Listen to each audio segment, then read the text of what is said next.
Let's begin at verse 8. Let's read aloud.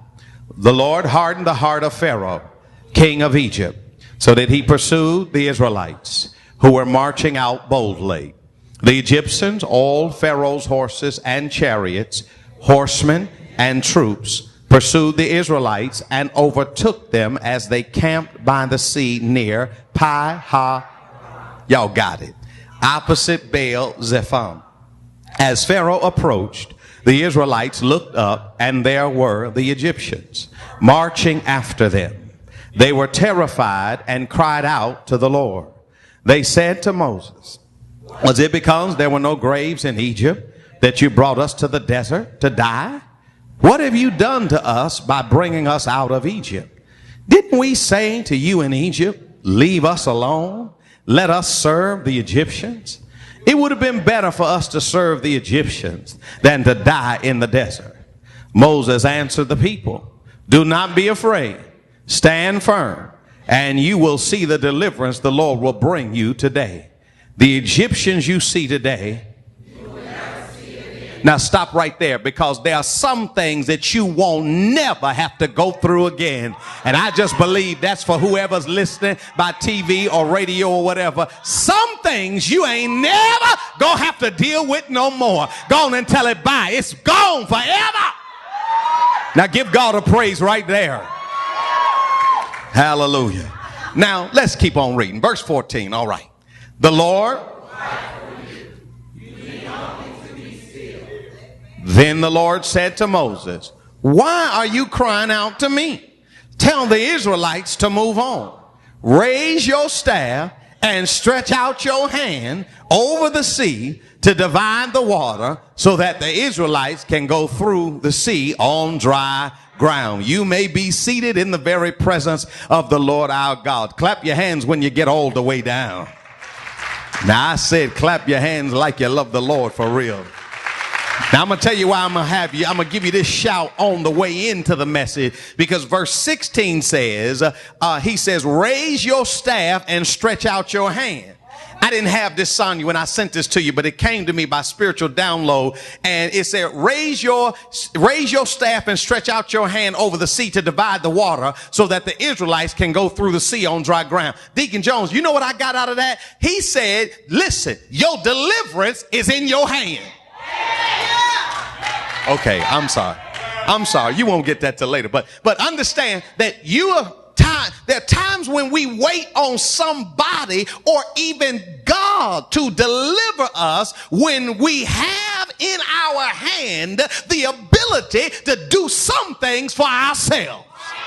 I'm going to talk to somebody who gets it, because you don't have to keep whining and crying and waiting on wondering when God is going to do it. He's already provided you with the power to deliver yourself. That was for about 80 of y'all. Well, as we began this series entitled Insecurities, and last week we talked about how to handle insecure people. And we gave you some principles, and yet primarily the sum total, Pastor Stanton, so glad to have you with us today, all the way from Erie, Pennsylvania. The sum total of the message was, we don't have to handle insecure people. All we have to do is let God do it. Because a lot of times we wear ourselves out trying to do God's job. And if we would just do our job, God got his. I wish I had somebody here. That you don't have to do God's job. Just let God handle those people that are insecure, because you can't secure them. I don't care how many dishes you wash. I don't care how many dinners you buy. I don't care how many flowers you get. You cannot secure an insecure person by yourself.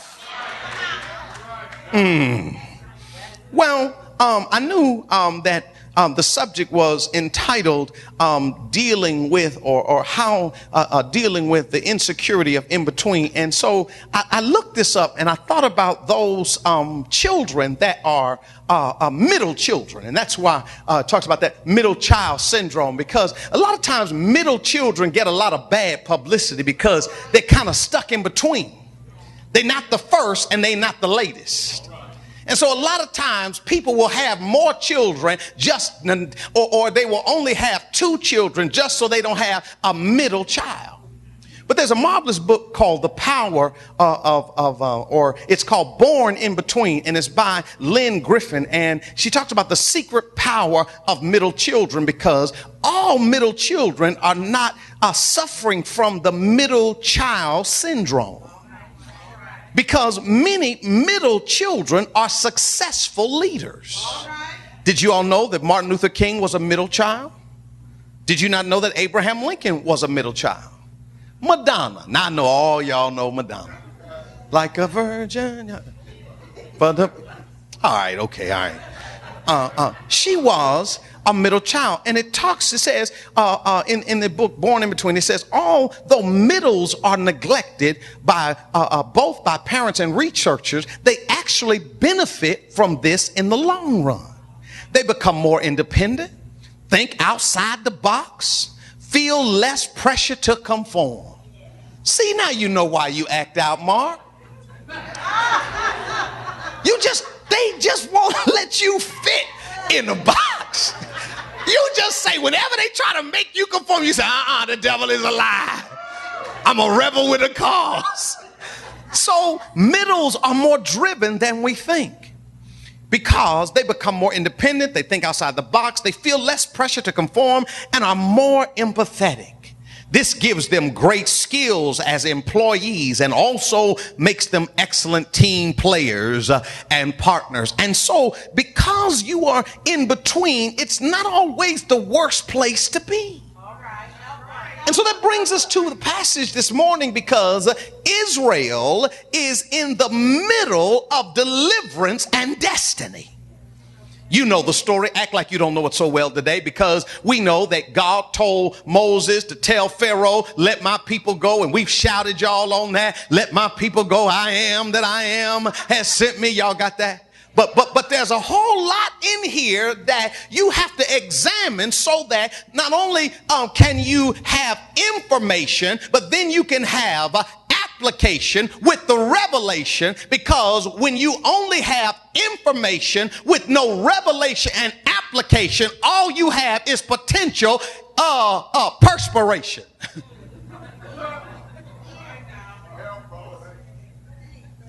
Because if you don't ever apply all that you are informed, or with all of the notes you've taken, if there's no revelation applied, if there's no application with the revelation, all you have is information. And how many of y'all have enough notes now? You don't ever have to write another note for another sermon.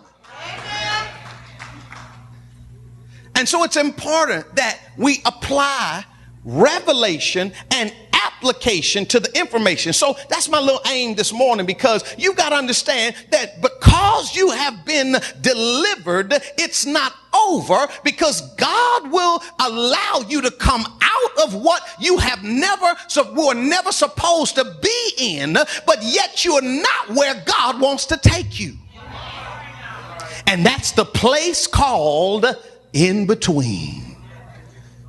Now, the place and time you need to pray the most is the place of in between. Can I tell you why? I'm glad you asked. Because you see, many times we give credit to the wrong person when we are in the place of in between.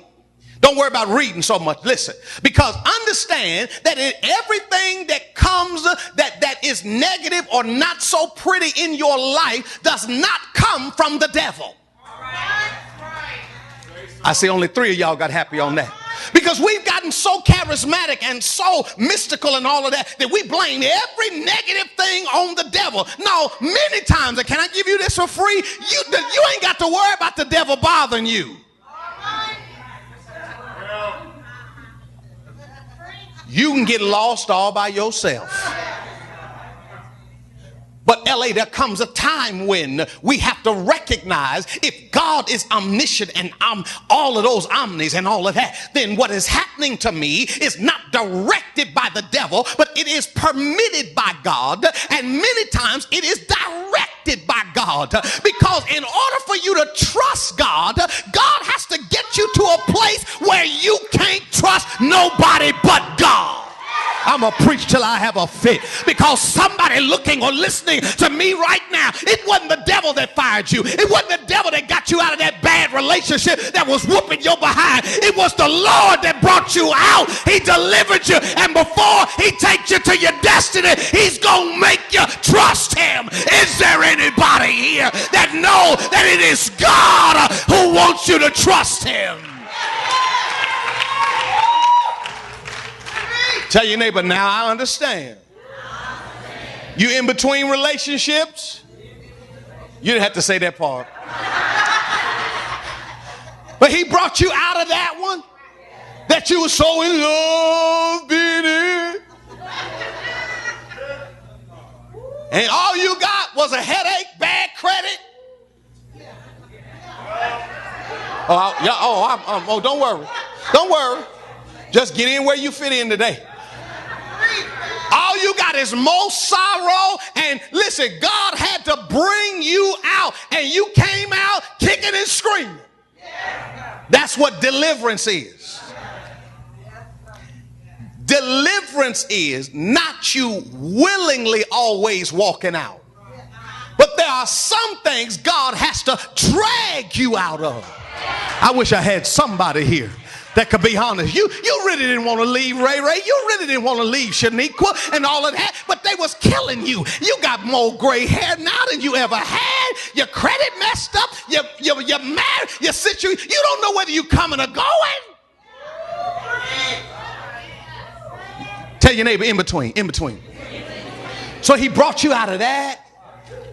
And don't worry, it ain't just relationships. Sometimes it's jobs and career. He brought you out of that dead-end job. You wasn't going nowhere. You was just satisfied with a paycheck, knowing you wasn't destined to be working for nobody, but you were destined to employ people.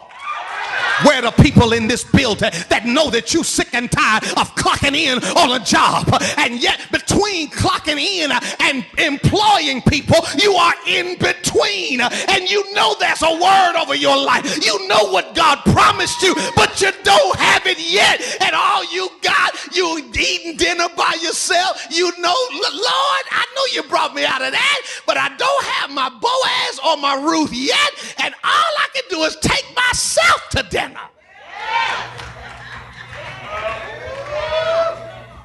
Can I tell you something? Learn how to like yourself so somebody else will like you. Because can I tell you something for free? If you don't like you, well, we probably don't either.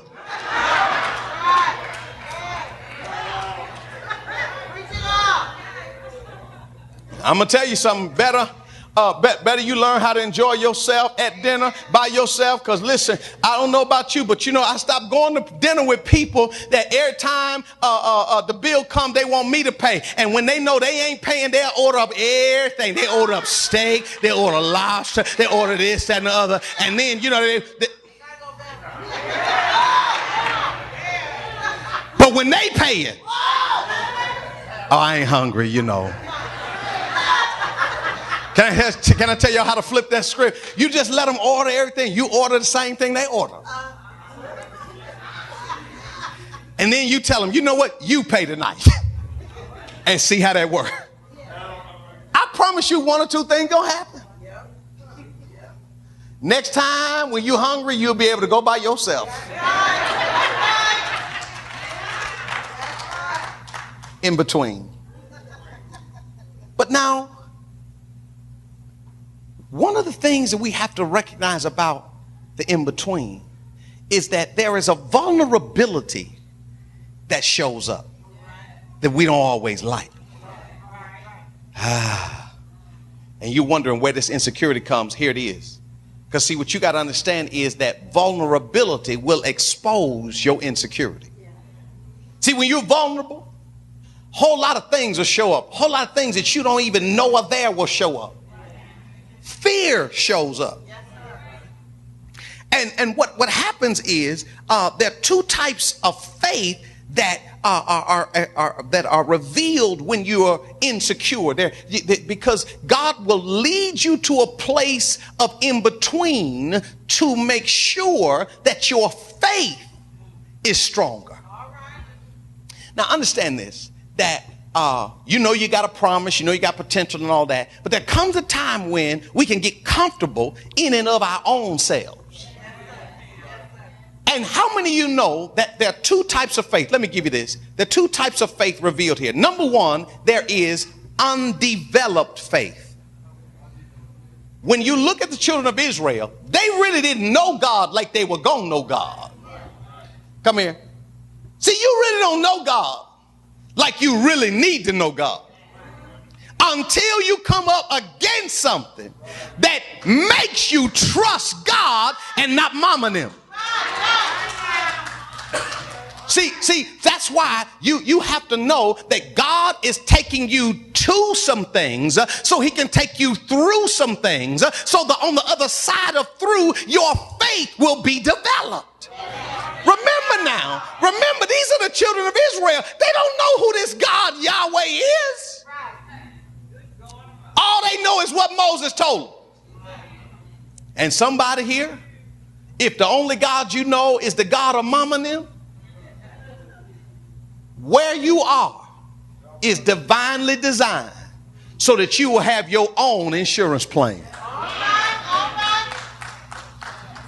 There's another type of faith that's revealed when vulnerability exposes your insecurity, and that is not just an undeveloped faith, but an underdeveloped faith. Because what happens is when your faith is underdeveloped, doesn't mean you don't have faith. See, there are some people that don't have faith, and that's an undeveloped faith. But then there are people that have a little bit of faith, but yet God is trying to grow them up with their faith. And so God will bring you to places where it is divinely designed to develop your faith and mature you to another point. So everything that comes to your life is not coming because you don't have faith, but God is trying to grow you up so that your faith for your future and where you're going to go won't cause you to lose your mind when the fight shows up. I wish I had 18 people in the building that understand that if you're going to have faith, you don't have faith to sit there on the pew and look cute. You got faith to fight your way through some stuff that's trying to take you out. Is there anybody here that can testify? Before I went through the situation that I came through, I didn't know who I was. I really didn't know what I had, but now I can pop my collar because I ain't the best, but I'm better than I used to be. Is there anybody here that can celebrate the fact I didn't like going through what I had to go through, but on the other side I got a little pep in my step, I got a little glide in my stride because I'm not as insecure as I used to be.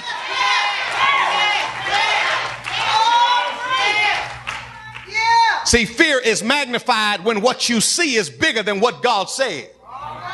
Now watch this, because the children of Israel have been brought out of Egypt. And can I tell y'all what Egypt means? Egypt is a place where people demanded things from them but wouldn't give anything to them. And see, this is why you got to look out for your Egypt people. Egypt is not just a place, but Egypt can be a disposition. Because Egypt is a place where people demand things from you but won't give anything to you.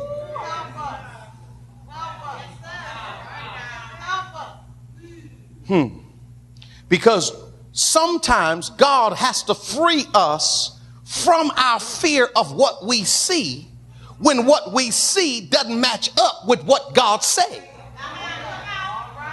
Because when you trust God and not try God, your trust allows you to believe in spite of what you see. I wish I had somebody here. You didn't see it, but you weren't supposed to see it. He wanted you to believe him, because if you believe him, you will obey him. You don't have to obey. You ought not just obey without believing.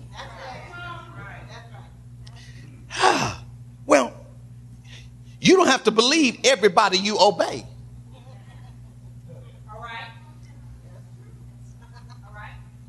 You don't have to believe, you don't have to believe your boss, but you will obey him. Because they have the potential to stop your flow. So they say be at work. Well, I need you to be at work 2 hours early. But you're going to be right there. How come that works in the workforce but don't work with God? Y'all thought I was going to let y'all get off right there? Because see, you got to understand that the God of, if your God of your boss is bigger than your God that you believe, then you're going to have some problems. Because God will not always show you what he wants you to believe in him to see. He will require that you believe him even when you can't see what he's doing. Am I talking to anybody in the building? Because if you tell the whole truth and nothing but the truth, and let me just say, confession is good for the soul, bad for the reputation. I wish y'all would understand that every leader, it doesn't mean that God has shown us everywhere we're supposed to take y'all, but we can't let y'all know that God ain't giving us the 5-year plan. Okay, all right. That was for free. But God wants us to trust him even when we cannot see him. There are two types of bondage, and the children of Israel had to deal with this because when they get to the Red Sea, or the Reed Sea, as they would say, that they're going to have a problem because they're going to look in the wrong direction. And see, when your faith is being tested, it's important that you look in the right direction. Because you can't keep going forward if you're always looking back. There are two types of bondage. Tell your neighbor, two types of bondage. There is, first of all, the spirit of bondage. Say the spirit of bondage. Now, what that simply is I've had fellowship with that, but I'm not in it now. So therefore, the spirit of what I was in has relationship with me because I've had fellowship with it. So even though I'm out of it, it still follows me. And there are a whole lot of things you wonder why you can't shake them. It's because you have fellowship with it. Oh, I'm about to have some fun with y'all. Is there anybody here that had fellowship with some stuff that you learned to love having fellowship with, and yet God brought you out of that thing? Let me talk to my TV people here. You got to understand that there comes a time when God will bring you up and out of some stuff that you love being in, baby.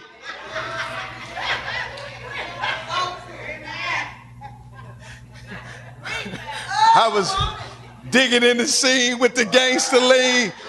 Woo woo. Oh, come on now. And you wonder why sometimes when you're not even with that same person or not even at that same situation and a song will bring you back. Ooh, I'm coming down your street. Y'all ain't gonna like me today. And yet you can drive down the street and remember some things and you're like, Spirit of it. But then there is the yoke of it. That means it's got you. And see, there are a whole lot of yokes that are not physical, but they're emotional. See, Naeem Akbar writes a book, and I wanted to make sure that I wrote it down. It deals with breaking the cycle. Oh, here it is. It says breaking the chains of psychological slavery. Because what he says is you can be out of it in body, but still in it in your mind. I see that y'all didn't like that. Because he just calls you out of Egypt, that don't mean Egypt out of you. That's why you meet new people, but you get the same thing. Because all you're doing is meeting the same people with a different last name.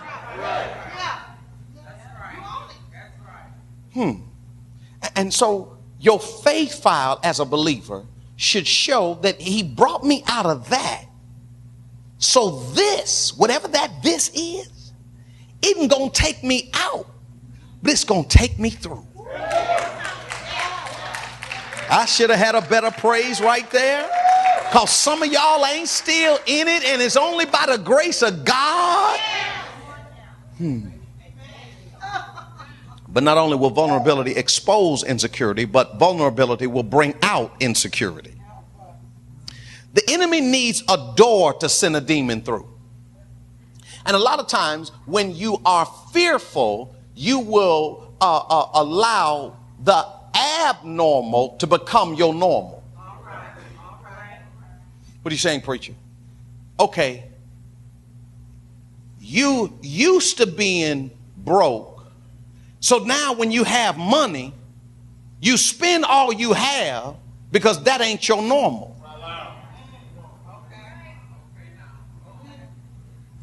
You get a windfall of money, you just find stuff to throw it away on.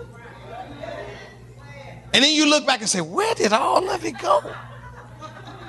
Because what is abnormal has become your normal. It's weird when you smile because you're so normal. You're so used to being mad. You can't be happy 2 days. You find something to be mad about. I know I ain't talking to none of y'all. I'm just talking to who I'm talking to. But you've been so used to being mad and all that, you just wake up and find something. If you don't find that, you just create something. You can't be happy 2 days.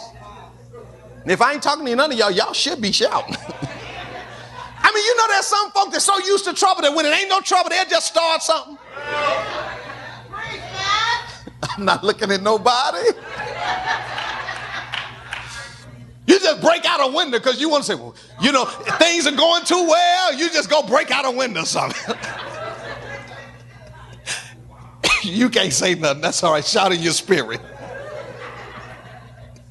You know, it's weird when you got a good man. Y'all knew I was coming. Y'all know me. But I'm an equal opportunity preacher. It's weird when you got a good woman. Because you're so used to having bad men.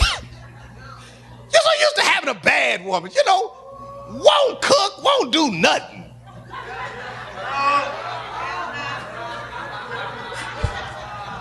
Yo,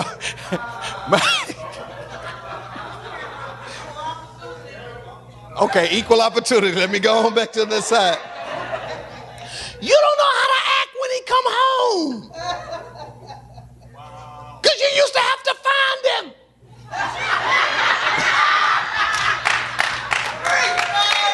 Or share him.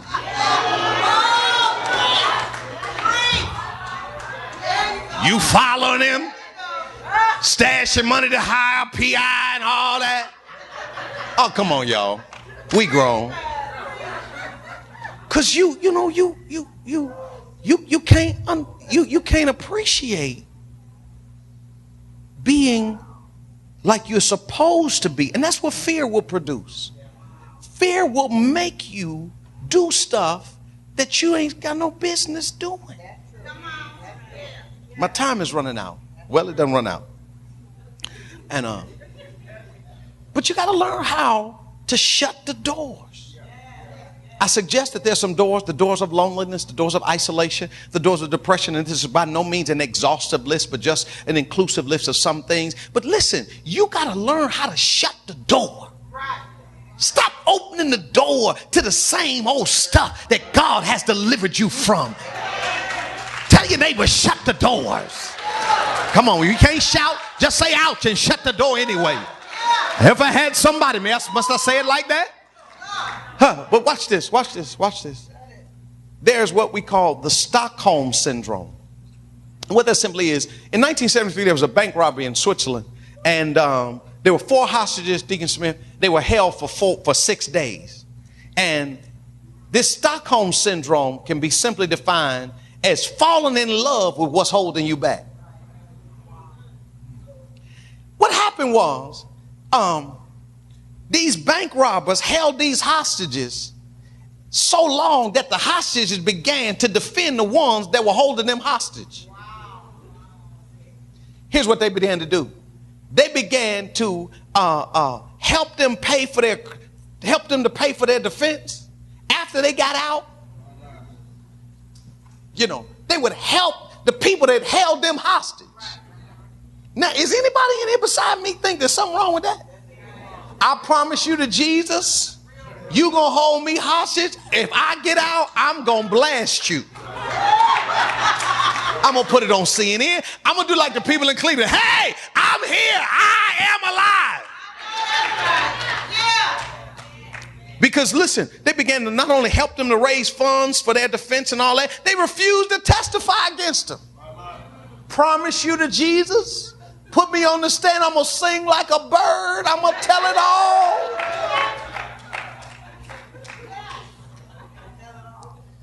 And it's called the Stockholm Syndrome. Two things need to happen, and I'm going to give you this. Number one, resent it enough to not go back to it. When God delivers you from it, you need to have a good disdain for what was holding you back to not like it. I'm going to mess you up with this next one. So you better shout on this one. Resent it enough to not go back to it. Come here, come here. And then the second thing is you need to resent them enough to not go back to them.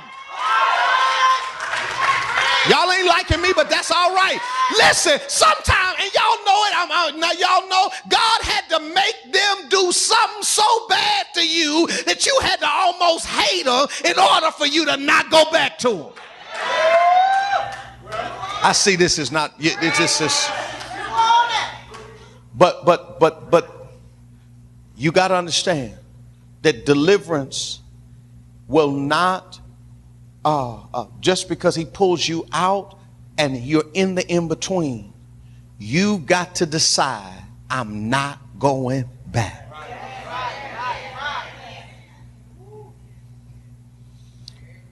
Here's the relevant question. I'm almost done. Who is in your circle? Ask your neighbor, who is in your circle? Because what you're going to read when you look at verses 13 and 14, you're going to find out that there is a man named Moses. Now, the reason why you can't talk to the same people that are in the same situation as you too long, you need to find one person in your circle that has learned the lesson you need to learn so that you won't have to keep going back to the repeat class. Because if you always talk to broke people, y'all conversation is always going to be about broke city. If you always talk to unhappy people, your conversation is going to be about unhappiness. Well, girl, I ain't happy either. Can I say misery and misery equals miserable?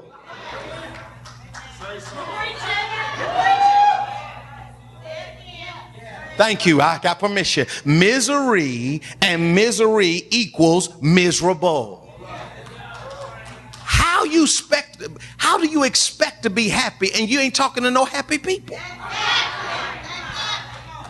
You talking to the same old people. And listen, can I just say this for free? When you get happy, everybody ain't going to be happy. So they going to find a way to make you unhappy. I dare you to slap somebody and tell them he preaching. Really, he's preaching. Because see, everybody cannot celebrate you. They just tolerate you until they get tired of being around you. And that's why you need to know who's in your circle for a reason, a season, and a lifetime. Everybody lottie-dottie is not supposed to be in your space forever. I got to get out of here. Moses and Israel, they didn't know God as they would, but watch this. Moses learned enough to lead them to a place of faith development. Who in your circle is helping you get to a place where your faith is developed? And let me just say this. Faith development is a spiritual discipline with prayer and study. And can I say this? Your pastor, your leader is not responsible for your spiritual development. I ain't learning nothing here. Why?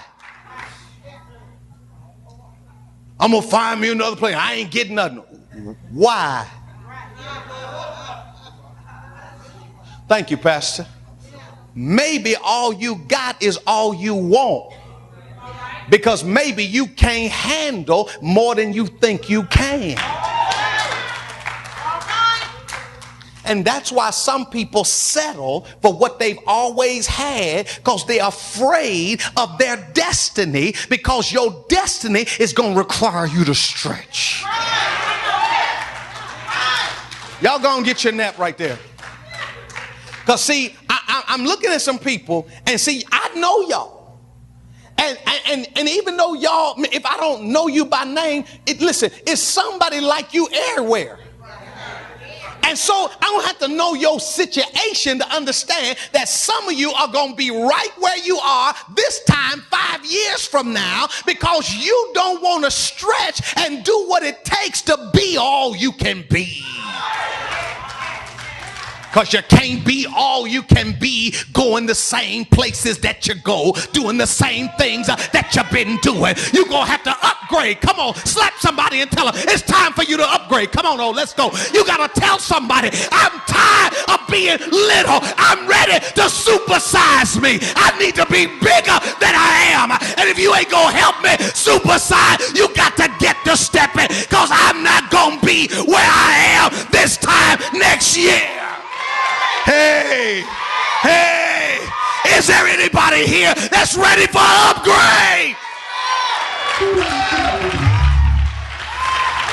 Tell 5 people, I'm tired of being where I am, because I'm destined for destiny. I've got some place I got to go. And if you're not going to help me get there, see you later. Arrivederci. Bye-bye. Because I'm supposed to be better than I am right now. Is there anybody in here that's ready for God to move in your life? Because the Bible says, and I only need about 3 minutes of this because my soul is on fire already. Because when I think about how good God has already been, hallelujah, I don't have to wait till I get on the other side of the seat, but I can celebrate him right where I am. Because I know that he didn't bring me where I am to leave me, but he brought me to take me to another place. And tell 2 or 3 people right now that where you are is not where you're supposed to end up. Because even though you're in the in-between place, where you're going is better than where you've been. I'm done, y'all, now, but I just need about 15 of y'all that are tired of being where you are, and you're not going back where you came from, but you're going forward to your destiny. Shake 3 people and tell them, come on, it's time to move.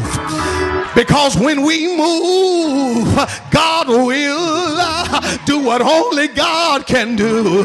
But sometimes you talk too much.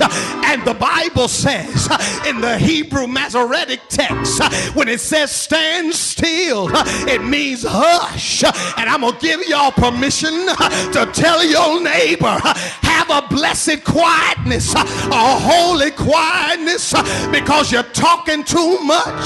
And the reason that God has not moved in your life, it may be, y'all ain't talking to nobody. Tell them the reason that God ain't moved in your life is because you're whining too much. You're complaining too much. Shut up and let God move in your life. Is there anybody here that's ready for God to move? Well, I dare you to open your mouth and decree and declare, I'm not going to die where I am, because I'm going toward my destiny. Yeah!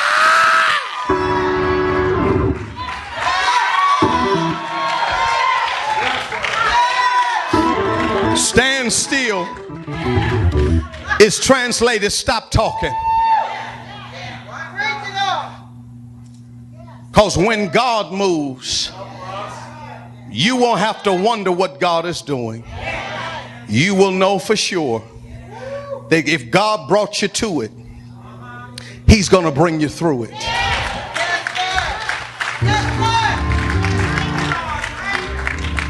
There's a marvelous book out called What's Your Sabotage? This is by Alice Cornyn Shelby. And she talks about when there are insecure people in your space, 3 things you need to look at. You can either change their behavior. That means you go to them and ask them real nice, Sister Linda, would you stop doing the things you're doing to me? Would you please? But for most of us, that don't work out too well. She says the second thing you can do is you can change yourself. But now that change yourself ain't to change yourself that you think. Changing yourself means give up your dreams, give up your hopes, settle in for whatever will be, will be. Que sera, sera, sera. That ain't it. But then the third thing she says is you can change the situation.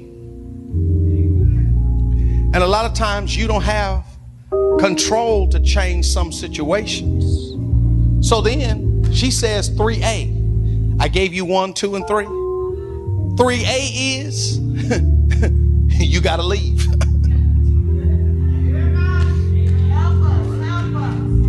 And a lot of times we don't see God in those things because we've kind of been taught or learned, well, you know, this must be what God has for me. So I'm going to just go on, suffer to be so. But I don't believe for the people of God that nobody ought to be satisfied letting somebody go upside your head every day. I don't believe that. And if this is my public service announcement or whatever, I don't believe that God is telling you to stay in a situation of abuse. Whether it be physical, whether it be emotional. I don't believe God is telling you to just stay and let somebody beat you up every day. Because they don't have the right to verbally abuse a child of God.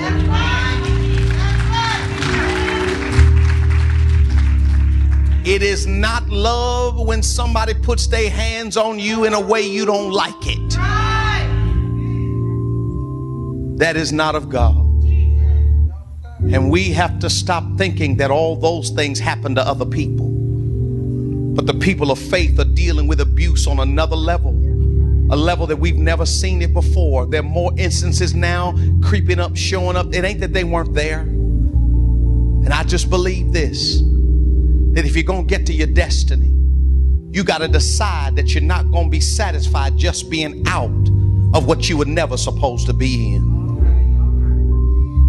But yet you're going to get to where God has for you to go. Heads are bowed, eyes are closed.